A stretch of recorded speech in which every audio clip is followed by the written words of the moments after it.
Volume 1, Exercise number 19, second part. Ready, start. They have one school, and even if there is arrangement for starting another subject, no effort is made, and no sooner they feel they should give guarantee of some sort of technical education without proper inquiries with regard to the possibilities for employment and the various mineral resources, etc., and the basic education that should enable the students to enter the polytechnics, to have the training where it is available. These polytechnics are started full stop paragraph.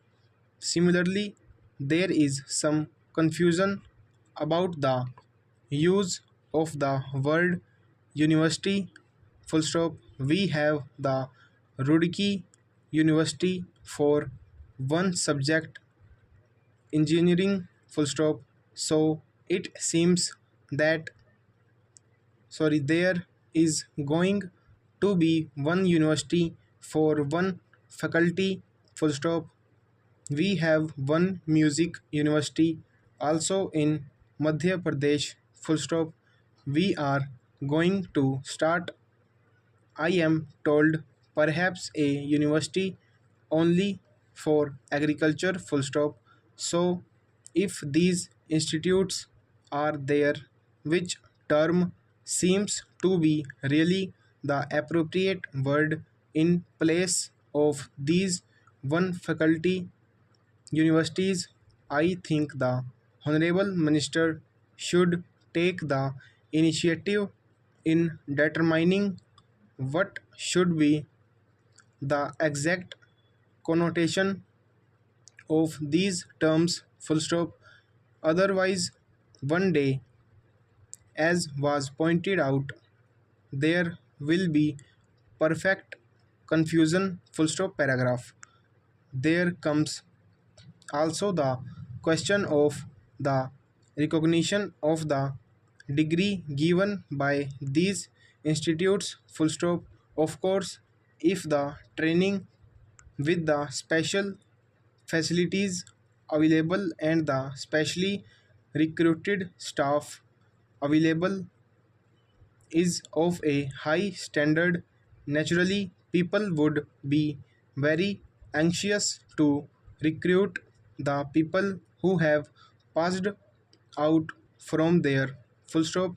In the beginning, there will not be any trouble with regard to making use of the graduates turned out from their full stop, but the question of recognition has to be decided on certain principles, and those principles should be laid down and followed from the beginning full stop paragraph.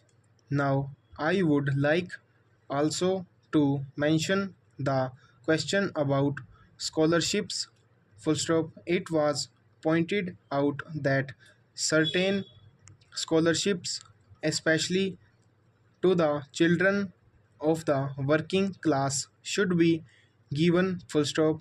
I would like to point out here that there is already provision for that, and it is not something new full stop. What I would like to stress is that scholarships should be in larger numbers full stop. The scholarships do not seem to be adequate for the rising standard of living and the cost of living full stop. The scholarships that are given do not meet half the need full stop. There is yet another matter which the honorable minister is the proper person to inquire about, and that is the merit scholarships that are available in different states to students for technical subjects or to other students who pass with very high marks are not given by the states if they read outside the state. Full stop over.